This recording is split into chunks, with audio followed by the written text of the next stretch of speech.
কুয়াশা তো ভালো কুয়াশা পড়ছে আজকে, অনেক কুয়াশা পড়ছে। কুয়াশা ভালো লাগে, কুয়াশা দেখবো ঘুরে আজকে।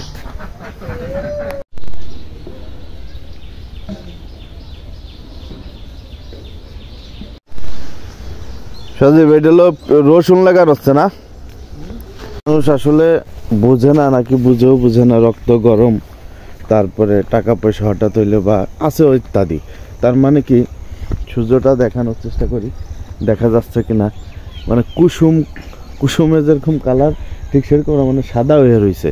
তো বিষয়টা এই জায়গা যে এই দেখেন এই সূর্যের কত পাওয়ার, বা 12টা 2টা 3টের কালেও এইটার মানে জল জল করে আলো দেবে। আর চৈত্র মাসে তো বুঝেনি যে তাপমাত্রাটা কি। তো মানব জীবনে বা সৃষ্টি জীবনে, এই প্রাণী জীবনে দেখেন জোয়ার ভাটা, বর্ষা, চৈত্র মাস, শীত, বসন্ত, হেমন্ত, কত কাল কাইটে যায়, তাই না? তো আসলে প্রতিটা জিনিস স্থির না। আমরা গর্ব করি, আমরা কোন্দল করি, আমরা যত কিছুই সমাজে করি, কোনোটা জিনিস স্থির না। তবে ভাই স্থির না, আর মরতে যেহেতু হবে, জোয়ার ভাটা যেহেতু, যে সূর্যের এত গতি, কিন্তু এই শীতের কারণে সে কিন্তু আছে নিস্তব্ধ হয়ে আছে অনেকটা অংশে। তো এরকম আর কি, যে যতই শক্তি হোক, সদা ভালো থাকার চেষ্টা করতে হবে, সদা পরিস্থিতি অনুযায়ী নিজেকে মালিকের কাছে সমর্পিত রেখে সুন্দরভাবে জীবনযাপন করতে হবে। তাছাড়া এই যে পেঁচা বেচেরা হাজার নিয়ে এটা কি আসে মানুষের জীবনে? দুঃখ, কষ্ট, বেদনা, জীবন থেকে কিছু কেড়ে নেওয়া ছাড়া কিছু। শান্তি কামনায় সবাই ব্যস্ত থাকাটাই মুখ্য উদ্দেশ্য। কি কোন দিকে যাচ্ছেন? দেখেন সঙ্গ নিয়ে গেল, সঙ্গ তালাশে যাচ্ছি। মানে আপনার সঙ্গ নিয়ে গেছে কেউ? ও, তালাশ করে আমায় পাওয়া যায় না, পাইয়ে যাবেন কোহনে। আচ্ছা ঠিক আছে। কুয়াশা তো পড়ছে, ববের কুয়াশা। আসসালামু আলাইকুম, ভালো আছেন? আরে বড়ই গাছ, দাদার বাড়ির সামনে বড়ই গাছটা দেখে বড়ই গাছের কথা মনে পড়লো। আগে গ্রামে প্রত্যেকটা কোনায় কোনায় বড়ই গাছ থাকতো। মোটামুটি প্রত্যেকটা কোনা বলতে বড়ই গাছ থাকতো।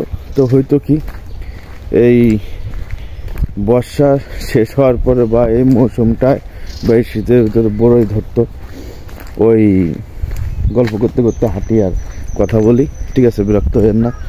তো বিষয়টা হয়েছে কি, সেই সময় পোলাপান 4টে 5টার কালে চলে যাইতো বড়ই খোঁটার জন্য। আইনে সেইসে বাইটে ওই যে পাশ দিয়ে আবার কলই হইতো, করতো কিছু দুইনে বোন হইতো, ওইগুলো ছিঁড়ে আইনে কাঁচামরিচ দিয়ে পিষে পিষে বাটতো। তো বাটলি সেই যে একটা স্মৃতি, আমি একটা কথা ভিডিওতে বলি, অর্থ করি সব জিনিস না আবার প্রয়োজন, কিন্তু মানুষের যে প্রাণ এবং সবুজ এবং সতেজভাবে বাঁচা, এইটার অধিকার নিশ্চিত করা প্রত্যেকটা ধনী গরিব প্রত্যেকটা লোকের একটা শত উদ্দেশ্য, বাঁচার উদ্দেশ্য। তো সেই বড়ই গাছ দেখে কথাগুলো মনে পড়লো। আর বড় এক জায়গায় পারলে সবাই দিয়ে খাইতো। বা আগের যে ইয়াটা ছিল, এখন ওই ধরনের নাই, আর বড়ই গাছ প্রধানত এখন পাওয়াই যায় না। তবে গ্রামে প্রতি বাড়িতে বড়ই থাকতো। আর এই যে 4টে 5টার কালে যাই খাওয়া, বা ওইটার পোলাপান ঘুমের তো উঠে পাওয়া যেত না, চলে যাইতো। তারপরে সকালে আবার আমরা যাইতাম, বা কিছু পার্টি ঘুম থেকে উঠে যাইতো, ওই তলায় পড়াই থাকতো, ওইগুলো আবার খুঁটে নিয়ে আসতো। এই বড়ই গাছ এখন পাওয়াই যায় না, দেখাই যায় না।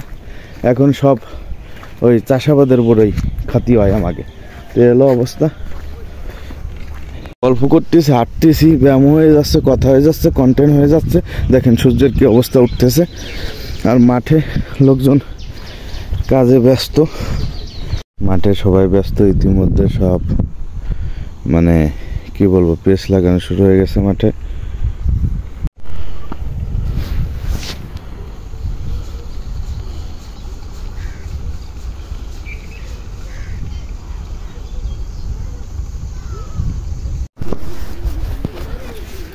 এই কি অবস্থা গুরুগারা? কোন যাস তোরা? না সাইকেল চালায়? হ্যাঁ, গ্রামের পোলাপান তো সকালে মনে হয় সাইকেল নিয়ে র্যাকেট নিয়ে বাইরে গেছে লাড়াছাড়া খাইতে।